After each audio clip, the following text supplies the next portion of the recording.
నిమ్మలో సమస్యలు ఎందువల్ల వస్తాయో మీకు తెలుసా? మేము అడిగిన ప్రశ్నలకు ఎన్నిటికి సమాధానం చెప్పగలరో కింద కామెంట్ లో తెలపండి. 1, నిమ్మలో పిందె దశలో కాయలు రాలకుండా ఉండాలంటే ఏ మందుని పిచికారీ చేయాలి? ఏ 2,4-D తక్కువ మోతాదులో, B NAA Planofix, C multi K 13045, D 5-1A. Answer D 5-1A.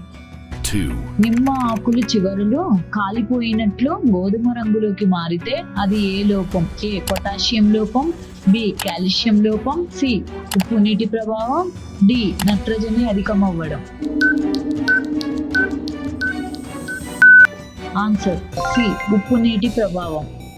3, నిమ్మలో మసి తెగులు సూటి మోల్డ్ రావడానికి ప్రధాన కారణం ఏమిటి? ఏ అధిక ఎండ, బి పురుగులు విసర్జితం, సి గాలిలో తేమ లేకపోవడం, డి వైరస్.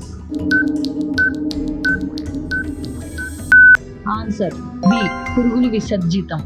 4, వేసవిలో నిమ్మ చెట్ల కాండానికి తెల్ల సున్నం పూయడం వల్ల కలిగే ప్రయోజనం ఏమిటి? ఏ అందం కోసం, బి ఎండ తీవ్రత నుండి రక్షణ, సి చెట్టుకు కాల్షియం అందడం, డి గాలి సోకకుండా ఉండడం.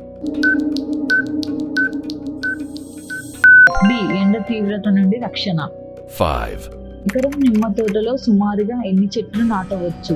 6x6 మీటర్ల దూరంలో. ఏ 50, బి 110 నుండి 120, సి 200, డి 300. ఆన్సర్ బి 110 నుండి 120. Subscribe now and press the bell icon. Never miss an update.